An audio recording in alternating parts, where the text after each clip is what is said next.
Supreme court 142 में ये भी कर सकती थी कि उसका सारा काम बंद कर दो, उसकी कोर्ट ही बंद कर दो, आने दो, फ्री में चाय पीने दो उसको। का मेजोरिटी राज करेगी, ये राजाओं का, ये लठों का, बंदूकों का गिनती का मामला है क्या? सुओ मोटो एक्शन लेके उसके बयान से वीडियो देख के तुरंत एक तरफ ऑर्डर भी कर देना चाहिए था कि तब तक इसका सारा काम छीन लो।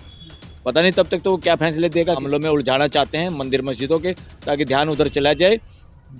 कोई भी चोर जब चोरी करता है या पर्स चुरा लेता है बस में किसी का या रेल में, वो खुद ही आवाज़ करना शुरू कर देता है, चोर चोर चोर। क्या लालच हो सकती है? प्रमोशन का, आफ्टर रिटायरमेंट नौकरियों का। टुकड़े गैंग वाले हैं जो इन सब का विरोध कर रहे हैं। जज का बयान बहुत ही कौन है ये गिरिराज? और ये सारी की सारी उल्टी बातें। सर्वे करो उसकी क्या एक्सेप्टेंस है। नमस्कार, आप देख रहे हैं फोरम को, मैं हूं प्रभात। आज हम एक महत्वपूर्ण मुद्दे पर बात करेंगे। हमारे साथ हैं सुप्रीम कोर्ट के वरिष्ठ एडवोकेट बलराज सिंह मलिक जी। बात करेंगे जिस तरीके से हाई कोर्ट के एक जज ने, जस्टिस शेखर यादव ने बयान दिया कि अल्पसंख्यकों का राज की बजाय बहुसंख्यकों से ही देश चलेगा, और उन्होंने तमाम बातें अल्पसंख्यकों को लेकर के कही है, मुसलमानों के विरोध में कही है। इन्हीं सब मुद्दों को लेकर के बात करेंगे। सर, कैसे देखते हैं, कठमुल्ला शब्द का इस्तेमाल किया और हाई कोर्ट में एक प्रोग्राम हुआ, उसमें ये बातें कही। ये बड़ा दुर्भाग्यपूर्ण है। अभी तक तो उस जज के सारे केस हटा लेने चाहिए थे, उसके सामने कोई केस नहीं लगने चाहिए। ऐसा आदमी कम्पिटेंट नहीं टू बी जज of A high court. Constitutional court का जज होने के काबिल नहीं है। उनकी जो आवाज़ थी, उनकी जो बात थी, उनकी जो स्टेटमेंट है, वो कॉन्स्टिट्यूशनल विरोधी हैं। संविधान की शपथ लेके कॉन्स्टिट्यूशनल विरोधी बात करे और एक जज ऐसी बात करे, बड़ा प्रश्नचिन्ह लग गया है। ऐसे अकेले मिस्टर यादव नहीं हैं, ऐसे काफ़ी लोग इस देश में जज बन गए हैं हाई कोर्ट्स में, अलग अलग हाई कोर्ट में। पिछले, मैं ये नहीं कह रहा सारी सरकारें इंटरफेयर करती रही हैं कोलिजियम के बावजूद भी, मगर इन 10 सालों में तो बहुत सारे ऐसे लोग जो आरएसएस से शिक्षित ट्रेंड लोग हैं, जिनके मानसिक संकीर्णता के साथ जो लोग हैं, ऐसे लोग जुडिशरी में आ गए हैं, खासतौर पे कॉन्स्टिट्यूशन कोर्ट में। वो कॉन्स्टिट्यूशन का वैसे ही भट्ठा बिठा देंगे ऐसे लोग। अगर कॉन्स्टिट्यूशन का इंटरप्रिटेशन करना होता हाई कोर्ट सुप्रीम कोर्ट के जजों को, अगर वो उसी मानसिकता से ग्रस्त हैं लोग, तो इंडिपेंडेंट जो संविधान की जो स्पिरिट है, आत्मा, एक तरह से उसके मौलिक सिद्धांत हैं संविधान के, उनको धराशायी कर देंगे।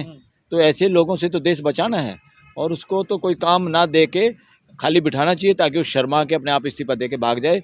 अदरवाइज़ उसके खिलाफ अपोजिशन पार्टियों को मिल के इम्पीचमेंट की शुरुआत करनी चाहिए, उसको हटाने के लिए काम करना चाहिए, तुरंत करना चाहिए। लेकिन उन्होंने जो दो बातें कही, अल्पसंख्यकों का राज, बहुसंख्यकों का राज, तो बहुसंख्यकों की ये बात कही जा रही है उनके पक्ष में कि चूंकि वोट से ही या मेजॉरिटी से ही सरकारें चुनी जाती हैं, तो बहुसंख्यक का ही तो देश राज कर रहा है। पहली बात तो उनको ये नहीं पता, वो बड़ी बेवकूफ़ी भरा बयान दिया उन्होंने। इस देश में राज नहीं किसी का। ये जिस आदमी को इतना ज्ञान नहीं कि यहाँ पे राज नहीं है, राजाओं के समय में राज होता था, और तानाशाहों के समय में, राजाओं के समय में कुछ लोग तानाशाही दिखाते हैं। जैसे कई देशों में तानाशाही चली, लोगों ने तख्ता पलट के कब्जा करना सरकारों पे, सिस्टम पे, उसको तानाशाह बोलते हैं। या कोई एक आदमी अपने आप ही को वो अवतार मान ले कि मैं ही देश का भला करूँगा, और लोग मूर्खता में सोचें कि कोई आएगा हमें बचाएगा, उस वजह से तानाशाही पैदा होती है, व्यक्तिवाद पैदा होता है। देश में किसी का राज नहीं, कोई राजा नहीं। राज तो हम ख़त्म कर चुके थे, राजाओं का सिस्टम ख़त्म कर चुके थे। संविधान आया है एक मानवीय व्यवस्था के लिए। संविधान का मतलब है देश की मानवीय व्यवस्था को चलाने का डॉक्यूमेंट, और गवर्नमेंट ऑफ इंडिया का मतलब है सरकार नहीं है। सरकार गुंडई शब्द है। सरकार शब्द फिल्मों में आता था, गुंडे को सरकार बोलते हैं गरीब आदमी, क्या मेरी सरकार हो। किसी से भी बदमाश से बचना हो ना, तो फिल्मों में हम डायलॉग देखते थे बचपन में, पिक्चरों में। तो ये शब्द भी घटिया शब्द है, इसका जाने का वक्त आ गया इस देश में। गवर्नमेंट ऑफ इंडिया का मतलब है देश की, भारत की मानवीय व्यवस्था, और यहाँ रूल ऑफ लॉ नहीं है। ये भी बकवास शब्द है, ये कोर्टों में भी यूज होता है। This is nonsense. रूल किसी का नहीं है, क्योंकि रूलर नहीं है, कोई राजा नहीं है। यहाँ सिस्टम ऑफ लॉ है, कानून की एक व्यवस्था है, जो कि मानवीय व्यवस्था को स्थापित करने के लिए ज़रूरी है। तो राजा का, जो उसने कहा मेजोरिटी राज करेगी, ये राजाओं का, ये लठों का, बंदूकों का एक गिनती का मामला है क्या? यहाँ पे कोई राजा नहीं, कोई राज नहीं, यहाँ पे मानवीय व्यवस्था है। और सिस्टम ऑफ लॉ है, कानून की व्यवस्था है, और कानून की व्यवस्था में सब बराबर है। मेजॉरिटी और माइनॉरिटी का कोई मायने नहीं है। एक आदमी अच्छी बात बोलता है पार्लियामेंट में, उसकी बात से सब सहमत होते हैं तो सब उसको फॉलो करते ही हैं। तो इसलिए मेजॉरिटी कहाँ से आ गई? मेजॉरिटी क्या हम घर में अपनाते हैं? मेजॉरिटी अपने घर में हम कोई मेजॉरिटी से फैसले लेते हैं क्या? घर में डिस्कस होता है, और एक छोटे बच्चे की भी बात अच्छी हो उसको हम सब फॉलो कर लेते हैं, मान लेते हैं, जिसकी समझदार पूर्ण बात हो। इसलिए ये देश बड़ा परिवार 140 करोड़ लोगों का, और यहाँ पे परिवार की तरह ही मेजॉरिटी माइनॉरिटी का कोई मतलब नहीं है। सिस्टम ऑफ लॉ है और संविधान की व्यवस्था है। संविधान का भी राज नहीं है, व्यवस्था है। तो ये बेवकूफ़ी भरा बयान जज ने दिया है, उसको जज होने का नैतिक अधिकार उसने खो लिया है। उस आदमी को इस्तीफा देना चाहिए अगर उसमें लेस मात्र भी मानवता है। अदरवाइज सुप्रीम कोर्ट में कॉग्निजेंस अभी तक ले लेना चाहिए था, अब हो सकता है फ्यूचर में ले। सुप्रीम कोर्ट ने संज्ञान लेकर के नोटिस भी जारी किया। हाँ, खाली नोटिस जारी किया। सुओ मोटो एक्शन लेकर उसके बयान से वीडियो देख के तुरंत एक तरफ ऑर्डर भी कर देना चाहिए था कि तब तक इसका सारा काम छीन लो। पता नहीं तब तक तो वो क्या फैसले देगा, किसके खिलाफ क्या। जांच के लिए भी बात हाँ, जांच की गई है। सुप्रीम कोर्ट 142 में ये भी कर सकती थी कि उसका सारा काम बंद कर दो, उसकी कोर्ट ही बंद कर दो, आने दो, फ्री में चाय पीने दो उसको, और सारा दिन वहाँ मंथन चिंतन करने दो और अपनी बेवकूफ़ी पर पश्चाताप करने दो।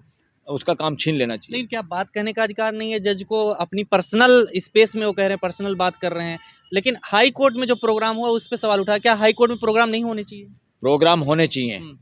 आप पर्सनल बात करनी है तो जज सिर्फ छोड़ो, वकील बने रहो, कुछ भी बात करो। आप जज हैं और इस तरह की बेवकूफ़ी भरी बात कह रहे हैं जिसमें लॉजिक नहीं है, जो एक्सेप्टेबल नहीं है देश को। अगर आप मानव जाति के पूरे देश के हक में बात करोगे, सबको अच्छे लगोगे ना, वो बात कहने का दम तो होना चाहिए।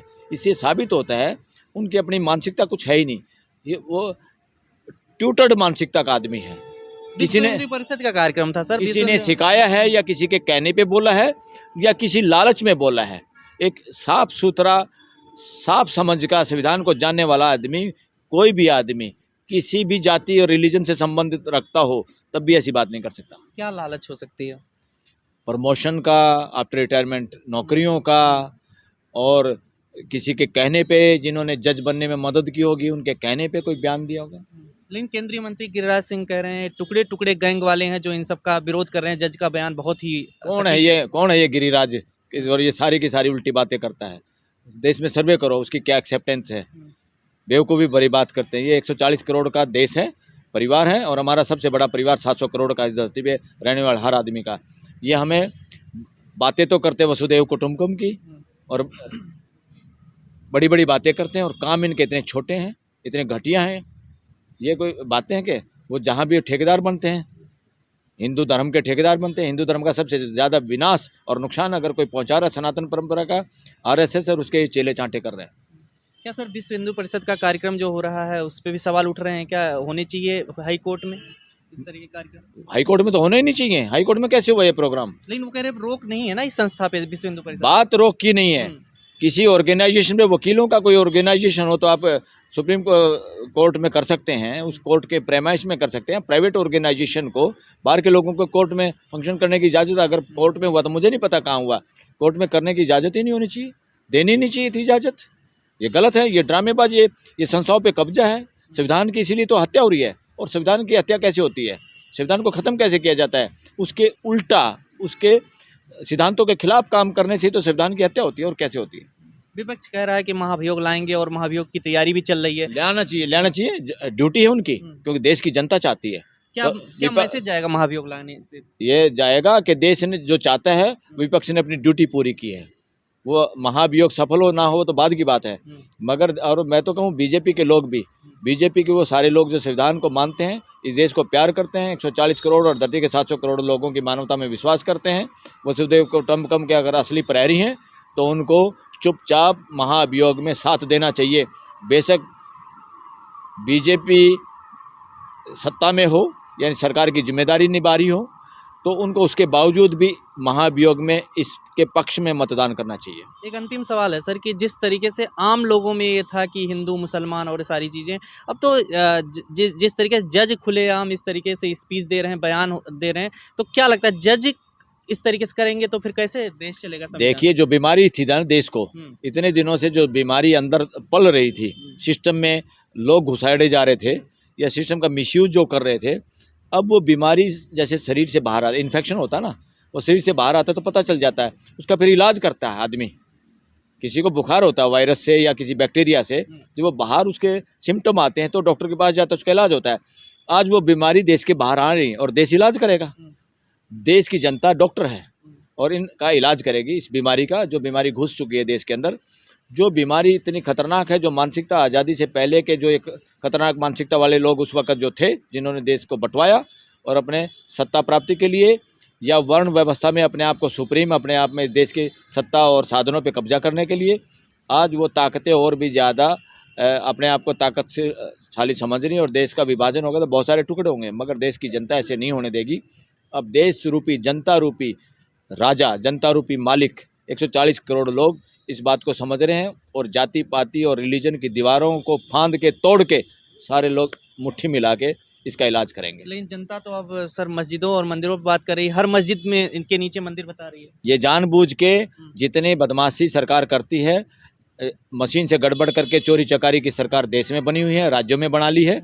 इस मुद्दों को छुपाने के लिए लोगों को दूसरे मामलों में उलझाना चाहते हैं, मंदिर मस्जिदों के, ताकि ध्यान उधर चला जाए। कोई भी चोर जब चोरी करता है या पर्स चुरा लेता है बस में किसी का या रेल में, वो खुद ही आवाज़ करना शुरू कर देता है, चोर चोर चोर। लोग सोचते हैं यार इसका मतलब इसने चोर को देखा होगा, वो है खुद चोर। तो चोर ध्यान बटाने के लिए इस तरह की आवाज़ करता है ताकि लोगों का ध्यान कहीं और चला जाए और वो देश का पर्स लेके साइड लाइन में हो जाए। देश के साथ जो गद्दारी, जो अलोकतांत्रिक, जो असंवैधानिक काम हो रहे हैं और देश की आवाज़ जो दबाई जा रही है, इतनी तो अंग्रेज़ भी नहीं दबा पाए थे जितना इन्होंने दबाया। अंग्रेज़ इस देश के किसानों का इतना शोषण नहीं कर पाए थे, इतना डरा नहीं पाए थे, इतना जो पत्रकारों को भी डराने की बात हुई। एक नाम लेने से, मशीन का नाम लेने से लोगों के चैनल बंद किए गए। जो ये बदमाशी है, ये देशद्रोह है, ये असली आतंकवाद है, जिस आतंकवाद में सरकार में बैठे हुए लोग शामिल हैं। इस देश के सबसे बड़े आतंकवादी वो लोग हैं जो इस देश में आतंक फैलाना चाहते हैं, देश को डराना चाहते हैं, देश की आवाज़ को दबाना चाहते हैं। ना किसानों की सुनते, ना माइनॉरिटी की सुनते, ना गरीब मजलूमों की सुनते, बस लोगों को एक दूसरे को लड़ाने में जो काम कर रहे हैं। इतना तो विदेशी एजेंसियां भी देश को लड़ाने में सक्षम नहीं हुई जितना अपने इस देश की सरकार में बैठे हुए लोगों ने इस देश को लड़ा दिया है। ठीक है, शुक्रिया सर हमसे बात करने के लिए। क्या कुछ आपकी इस पे राय है और कैसे इस पूरे मुद्दे को देखते हैं? जो जस्टिस शेखर का बयान है, उस पूरे मुद्दे पर आपका क्या कहना है? कमेंट करके जरूर बताएं। खबरों में बने रहने के लिए फोरम 4 को सब्सक्राइब करें और नोटिफिकेशन पाने के लिए बेल आइकन दबाएं।